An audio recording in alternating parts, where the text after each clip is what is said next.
السلام عليكم ورحمة الله وبركاته. ازيكم يا حبايبي؟ عاملين ايه؟ ان شاء الله تكونوا بخير. النهاردة ان شاء الله اول حلقة في الكورس بتاعنا اللي هي ازاي اول خطوة ليكي ان انت ازاي تكوني خياطة وتوصلي للاحتراف. واحنا مع بعض ان شاء الله هنحاول ننزل فيديوهات جديدة. النهاردة هنقول الكورساج الأساسي اللي هو الجزء اللي فوق بتاع الصدر، وده أهم حاجة في التفصيل يعتبر. لو انت اتعلمتيه هناخد النهاردة الكورساج المسطح اللي هو مفهوش بنس ولا فيه أي حاجة. ان شاء الله يكون سهل وبسيط عليكم، واللي يقف قدامه حاجة يكتب لي في الكومنتات وربنا ييسر لنا الخير يا رب. أول حاجة أنا البنت هاخد مثلا من عرض اول 12 سنة الرقبة. كده. عرض تمام. الرقبة في الرقبة الحريمي عندها ثابت معانا 8 8 سنتي، سنتي. عرض الرقبة تمام، 8 8 سنتي. سنتي في عرض الرقبة الحريمي. ايه؟ العمق 8 بتاعها سنتي، العرض بيكون كده. تمام. دي كده عرض الرقبة طب 8 العمق بتاع سنتي الرقبة نازل ثابت يا لتحت جماعة. صباعين. العمق بتاعها بيكون صباعين 2 صباعين. سنتي أو وبروح قافلة صباعين زي المستطيل ما في اللي في اتنين. الكورس معايا عايزين وبيقولوا. تمام. هما دايما يعني عايزين يتعاملوا بايديهم اكتر من ان هما يعني يعرفوا بالمزورة. لكن انتي بالمزورة عرض الرقبة عندك 8 سنتي، والعمق بتاعها او السقوط بتاعها 2 سنتي. تمام. دي كده الرقبة. تاني حاجة بتاخديها بعد الرقبة على طول بناخد عرض الكتف. عرض الكتف بناخده من ورا كده. انا عندي فيديو على القناة ازاي تاخدي المقاسات، ان شاء الله ترجعي له وهسيبه لكم في صندوق الوصف في التعليقات تحت لو اللي عايزة ترجع له علشان تشوف ازاي بتاخد المقاسات على الزبونة بتاعتها. انتي بتاخدي المقاس عرض الكتف زي ما قلنا بناخده من العظمة بتاعة الكتف اللي ورا، من الناحية دي للناحية التانية لحد العظمة التانية. زي ما انتي هتشوفي معايا كده باخدها من الخلف، من الخلف يعني من الظهر بتاع الزبونة، مش باخدها من الامام. تمام كده. انا هاخد على عرض الكتف على دفاية قدامنا اهو علشان تبقوا عارفين او واصله لكم الفكرة ان انا باخد من عرض الكتف من ورا، مش بلف المزورة كاملة. مش بلف المزورة كاملة على الزبونة زي ما بنعمل في دوران الصدر مثلا، او بعمل في دوران الوسط او في دوران الهانش. وعرض الكتف كده انا طالما خدته على النص لما اجي اقسم يا جماعة هكون هقسم على الايه، هقسم على الاتنين وليس على الاربعة. يبقى انا اول حاجة زي ما قلت لكم باخد الرقبة 8 سنتي اساسي، وباخد عرض الكتف. احنا هنا بس كنا بنتناقش في الجزئية دي، هم كانوا مش فاهمينها قوي معايا فبنتناقش في الحتة دي. تمام. طب اشمعنى ده بقسمه على 2؟ علشان انا واخده عرض كتفها نصه، مش واخداها كلها لفه كده. انا واخده عرض كتفها من ورا بس. فبالتالي لما باجي لو عرض الكتف عندي 40 هقسم على الاتنين يبقى عرض الكتف 20. وهنا لما باجي احط عرض الكتف يا جماعه ما بحطوش بزيادات، هو بتحطيه زي ما هو. تمام على القماش. ادي كده ايه 20 سنتي. يبقى انا خدت الرقبه 8 سنتي، وخدت عرض الكتف وحددت مكانه. هو ده كده مكان ايه؟ خط طول الباط.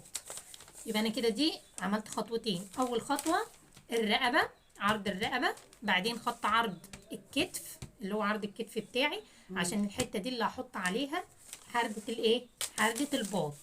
تالت نقطه باخد سقوط الكتف. الكتف بتاعنا مش كتف مستقيم كده، الكتف بتاعنا جاي بميل شويه. تمام.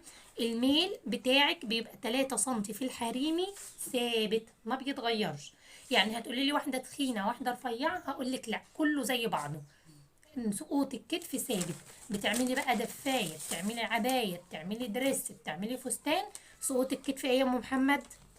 ثابت 3 سنتي ثابت. وباخد من النقطه بتاعه ال3 سنتي وبروح طالعه لحد الرقبه من فوق. تمام. يبقى ادي الرقبه، ادي الكتف، ادي الرقبه، وادي الايه الكتف. هرجع بقى احدد طول الباط، طول حردة الباط اللي هي حردة الجيرو. طيب حردة الباط او حردة الجيرو انا بحددها على اساس ايه؟ عايزين تختصروا ونجيب من الاخر الحريمي اللي زي انا كده بنعمل له حردة الباط 23. لو واحدة مليانة وجسمها مليان بنعمله لها 25. دي كده اللي عايز يحفظ فقط. طيب اللي عايز يعرف القاعدة كانت ازاي، القاعدة بتيجي طول الوسط. طبعا احنا بنبقى واخدين طول الوسط من الرقبة لحد وسطها هنا، يبقى نص طول الوسط زائد 4 سنتي. دي القاعدة بتاعت طول الايه؟ طول الباط، طول الجيرو. يعني انا دلوقتي بقول لك، انا الناس اللي خدوا الكورس قبليكم انا قلت لهم طول الجيرو او طول حردة الباط، لو واحدة رفيعة اعملوه لها 23 سنتي، لو واحدة مليانة اعملوه لها 25 سنتي. وما شاء الله انا بطبق بالطريقة دي وماشية معايا كويس جدا. لكن في واحدة هتقولي لا انا عايزة القاعدة، انا عايزة اعرف انا هستنتجها ازاي. هتستنتجيها نص طول الظهر او طول الوسط زائد 4 سنتي. يعني لو واحدة طول وسطها مثلا 40، طول وسطها لحد هنا كده 40، تمام، بروح واخدة نصهم يبقى 20 زائد 4 سنتي، يبقى طول الباط بتاعها كام؟ 24. تمام. انت بقى عايزة تخلعي نفسك من الحسبة دي، ما عنديش مشكلة، بس زي ما بقولك كده هتبقي حافظة ان مثلا الحريمي اللي هم جسمهم وسط مش مليانين قوي، هتعملي طول الباط ده 23، وبتروحي عاملة خط كده بالعرض. عشان الخط ده هحط عليه هحط عليه نقطة الصدر. ده كده خط الباط اهو، اللي انا خدت عنده عرض الكتف، اللي انا خدت عنده عرض الايه؟ عرض الكتف. ونهاية طول الخط اللي هو لو واحدة مليانة بعمله لها 23 او 22، ولو واحدة مش مليانة، لو واحدة مليانة وتخينة بعمله لها الطول ده كام؟ 25. والخط ده انا بشده على اخر طول خط الباط. تمام كده لحد هنا في حاجة صعبة؟ الرقبة، الكتف، سقوط الكتف، طول خط الباط. لو عايزة تحفظي القاعدة وتستنتجيه تمام. عايزة تحفظي ان الواحدة الرفيعة بنعمله لها 22، والواحدة اللي مليانة او طويلة شوية 23، طول ما انت طالعة كده في الاجسام بتزودي. تمام، معاكي القاعدة ومعاكي اللي هو الارقام الثابتة اللي احنا مثبتينها في الشغل وماشية معانا كويس، والحمد لله مفيش اي اعتراض عليها خالص. تمام، ان شاء الله كده يكون اللي ماشيين مع بعض خطوة خطوة، وتكون كل حاجة سهلة وبسيطة عليكم. هنا هعمل بس دوران الرقبة كده، دوران بسيط وخفيف. لما اجي اقص بقى هقص كده. هتقصي كده كده وتطلعي كده. اطلعي كده. تمام. وادي الكتف وادي حردة الباط. طب حردة الباط بعمل ازاي؟ هتيجي هنا قبل الخط كده ب7 سنتي، ب7 سنتي، وتعملي كده. تبداي الدوران بتاعك ده كله بتنزلي خط مستقيم، وببدا الدوران قبل الخط ما يخلص ب7 سنتي. ملهاش قاعده يا مسيد. انا بعمل الخط كده اهو، بدور، بعمل الخط بانسيابيه كده وبدورها. نقطه الصدر بكون واخده المقاس على الزبون. هنفترض ان هنا نقطه الصدر، دوران الصدر عند الزبونه 80، يبقى انا نقطه الصدر هقسمها على كام؟ 40 على الأربعة، لأن أنا بقص على الإيه يا أم محمد؟ على الربع. الحاجة الوحيدة اللي بتتقص أو بتتقسم على 2 هو عرض الكتف، لكن محيط الصدر بيتقسم على 4، محيط الوسط بيتقسم على 4، محيط الهانش بيتقسم على 4. تمام. طيب أنا هنا يبقى عندي حردة الباط، هنقول مثلا محيط الصدر هنقول وليكن مثلا 100، يبقى انا نقطة الصدر هحطها فين؟ عند 25.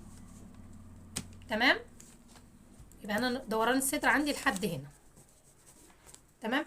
طيب هل انا كده ده المقاس اللي على الزبونة، انا عايزة اعمل بقى راحة الخياطة عشان الحاجة ما تطلعش معاكي ضيقة.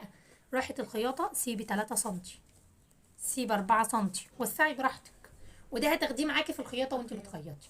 انا كده وانا شغالة اهو، انا محددة ان هو مقاس الزبونة لحد هنا. تمام. انا بقى عايزه كل حد على حسب الزبونه، على حسب طلب الزبونه، لو هي عايزه وسع او مش عايزه وسع. يبقى انا كده صدر هاخد طول الظهر، هاخد ايه؟ طول الظهر اللي هو طول الوسط. لو طول الوسط ده باخده علشان تحددي وسع الحاجه معاكي من عند الوسط بتبقى قد ايه. انا عندي طول الوسط 40 سنتي، بتاخديه من اول الرقبه، من اول الايه؟ الرقبه. انا عندي محيط الوسط كان حوالي 88. تمام، يبقى محيط الوسط كام؟ 88. ربعه لما هاجي احط المقاس بقسم على الايه؟ على الاربعة. ما يبقى ربعه كام؟ 22. وطبعا زي ما سيبنا فوق فراغ هنسيب تحت برضو وصل وسع. نقطة الصدر بنقطة الايه؟ الوسط. نقطة الصدر بنقطة الوسط. ده كده الجيرو اللي هو الكورساج الأساسي، اللي هو لو بتعملي عباية أو بتعملي بيجامة أو أي حاجة.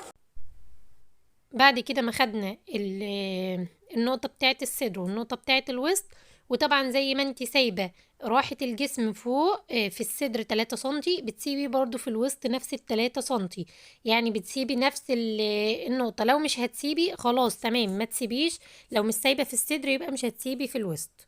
وبعدها باخد نقطة الهند. ده كده لو بتعملي دريس بوسط هيبقى لحد هنا المقاس. تمام، لان انا هعمل وسط وهرجع الجزء اللي تحت هقصه بقى، سواء كلوش سواء كشكشه سواء كسر، ماليش دعوه بالجزء اللي تحت ده لو بعمل ايه؟ دريس. طيب لو بعمل بيجامه، لا هشوف الزبونه عايزه البيجامه لحد فين، وهبدا مثلا لو هي عايزه البيجامه 70 انا هعمل خطواتي لحد محيط الوسط زي ما انت زي ما انا عامله كده، وهبدا ان انا الباقي اخد طول البلوزه وليكن 70، وهتكملي البلوزه بتاعتك 70 لحد ايه؟ وتقصي يعني لحد ال70 وتقصي.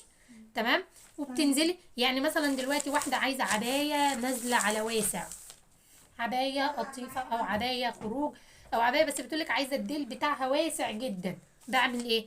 هو بعمل نفس الخطوات بتاعت الكورساج دي كده، كل الخطوات، وبتيجي عند نقطه الهانش وبتحطي نقطه الهانش برضو بتاعتها علشان الحاجه ما تطلعش ضيقه عليها من عند الهانش، وبعدين بقى بتاخدي من عند الهانش وبنزل على واسع. تمام، يبقى العبايه هتلاقيها من فوق مرسومه مقاسها، بس جيتي من عند الهانش وبداتي ان انت ايه؟ تنزلي على واسع، توسعي على حد اخر القماشه بتاعتك عشان يديكي ايه؟ وسع من تحت. تمام كده، في حاجه مش مفهومه؟ في حاجه مش مفهومه يا مسيد؟ دي كده لو واحده قالت لك اعملي زي ما الكورساج اللي بينفع معاكي في اي حاجة تعمليه. وطبعا نقطة الهانش بعد نقطة الوسط ب20 سنتي، ب20 سنتي ده مكان الهانش، وبتحطي خط بالعرض وبتحطي عليه ربع محيط الهانش بتاعك. ان شاء الله في الفترة اللي جاية هنبدأ نعمل قصات مختلفة، نعمل عبايات وهنعمل بلوزات. انا بس هنا حبيت اوضح لهم الحاجات اللي هي يعتبر صعب عليهم شوية، الجزء اللي فوق، وبعدين هنعمل القصات. اتمنى تكونوا استفدتوا من الفيديو، ما تنسوش تعملوا لايك واشتراك، والسلام عليكم ورحمة الله وبركاته.